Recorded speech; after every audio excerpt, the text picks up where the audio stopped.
December 1986, McDonnell Douglas launches the MD-11 with 52 firm orders from the world's biggest airlines. American, Delta, Singapore Airlines. Everyone wanted one. However, after just 5 years, American Airlines did something almost unheard of in aviation.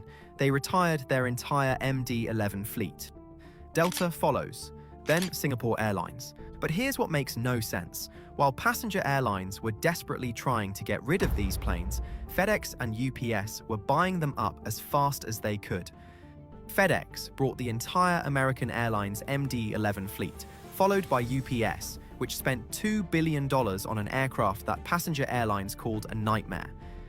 And today, 35 years after these jets first flew, both companies are still operating them. Not retiring them, rather extending their service life. Even after a crash this year that grounded the entire fleet and forced emergency inspections, FedEx pushed their retirement date from 2028 to 2032. UPS? They haven't even set a retirement date at all. So why do UPS and FedEx still fly these 35-year-old gas-guzzling MD-11s when modern, fuel-efficient alternatives exist? To understand why the MD-11 became a workhorse for cargo carriers, we need to first understand why the MD-11 failed as a passenger carrier. The story begins in December 1986, when McDonnell Douglas officially launched the MD-11 program with considerable fanfare and optimism. The aircraft was positioned as a stretched, modernized successor to the DC-10, retaining the distinctive 3-engine configuration that had defined its predecessor, but incorporating significant technological advancements. The design featured a longer fuselage to accommodate more passengers and cargo, a state-of-the-art glass cockpit that brought the jet into the digital age, and more efficient engines that promised better fuel consumption. On paper, the MD-11 represented the perfect modernized jet for the 1990s market. McDonnell Douglas marketed the MD-11 aggressively to airlines as a long-range, fuel-efficient replacement for aging DC-10s, one that could match or even beat the performance of upcoming twin-engine competitors like Boeing's 777, which was still in development. The market responded enthusiastically. The MD-11 received 52 firm orders and 40 options from 10 airlines, including major carriers like American, Delta, and Singapore Airlines. For McDonnell Douglas, this represented validation that there was still a place for 3-engine aircraft in the evolving long-haul market.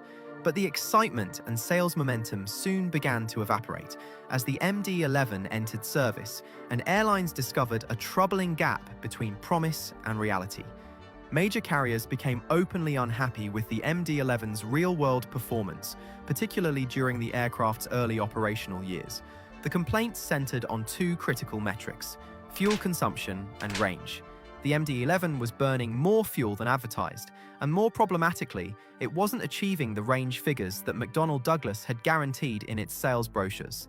American and Delta Airlines, 2 of the MD-11's largest customers at the time, publicly voiced their frustration.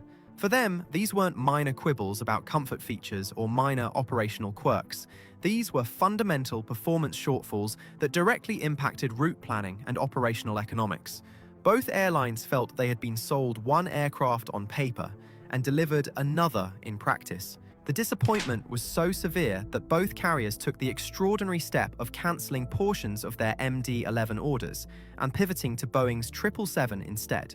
For airlines that had invested millions in planning their fleets around the MD-11, this represented a humiliating and expensive reversal. The message was clear: they felt cheated, because the real-world range and economics simply didn't match the brochure promises. Faced with mounting complaints and the reputational damage of having its flagship product publicly criticized by major customers, McDonnell Douglas was forced to respond. In the early 1990s, the company launched what it called a Performance Improvement Program, a comprehensive effort involving aerodynamic tweaks, engine upgrades, and weight-saving modifications. While the PIP did yield improvements, the upgrades never fully closed the gap between what had been promised and what was delivered. The MD-11 remained perpetually behind the curve, always trying to catch up to expectations it could never quite meet. If disappointing range and fuel burn weren't bad enough, the MD-11 faced another serious problem that would haunt its reputation throughout its service life: Compared to its emerging twin-engine rival, the Boeing 777, the MD-11 was a maintenance nightmare. The tail-mounted number